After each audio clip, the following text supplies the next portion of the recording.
Well, first of all, I would like to, well, in front of you, to thank the members of the Security Council for two things. First, is that there was a quick and swift reaction of the Malaysian presidency, and all other members agreed with that, and we had this very useful discussion today on the issue of Ukraine. Secondly, and this is even more important, of course, is that we're very thankful to the members of the Security Council who, without any questions, confirmed their strong positions on the respect of territorial integrity and independence of Ukraine, including Crimea. And we are very much satisfied with that. Well, except one country, of course. Well, this is my biggest hope is that with this discussion, or this discussion will help Russian Federation to understand that they cannot really continue with this kind of behavior, and at least we will bring back the level of hostilities well, to the level which is still not appropriate, but at least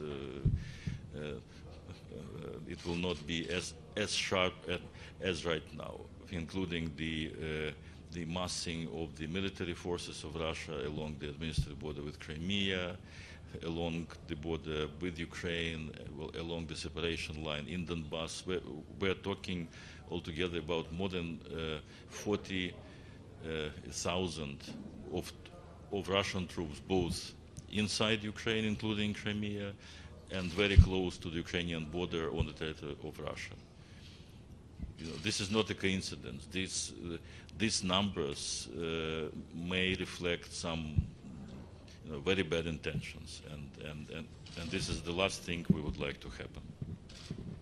Ambassador, how many troops has Ukraine mobilized to protect the border? Do you know, I saw today there is a high alert for your troops. Do you have any ideas? Can you help us with the numbers? Well, there are no additional numbers. I know, well, I read the statement yesterday from the military staff that they are not even using the so-called wave of further mobilization, which was planned for August, September this year, so, which means that the numbers are still the same. They're simply taking on the higher level of alert, but they're not bigger in numbers. All of them, including military forces and the border guard and some special units. From your discussion at the council, did you come away with the impression that tensions could get worse, that the situation could get worse, or did you feel that there was a de-escalation somehow? Well, unfortunately, from our Russian colleague, we hear only accusations, allegations. I haven't heard any change in their rhetorics. So we are satisfied with the reaction of the others, but I don't see, well, so far at least, any change in the Russian position on our issue. Let's see. Let's wait. Let Ambassador Churkin to report back to Moscow what he heard. I hope very much that it will be objective reporting, and then let them decide what to do next.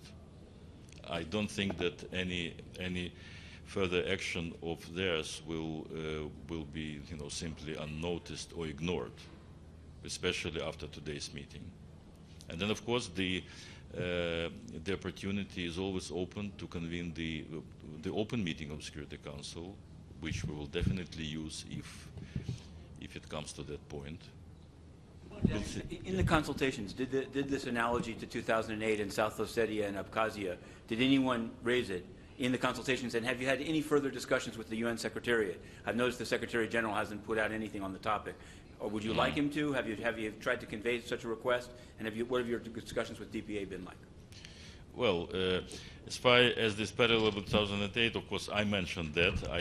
I haven't heard any mentions of that from other colleagues, but obviously there was a very ridiculous, in my opinion, reaction to that from my Russian colleagues, well, saying that instead of sort of going into history, it's better to implement the Minsk agreements. Okay. Thank you very much. Thank you.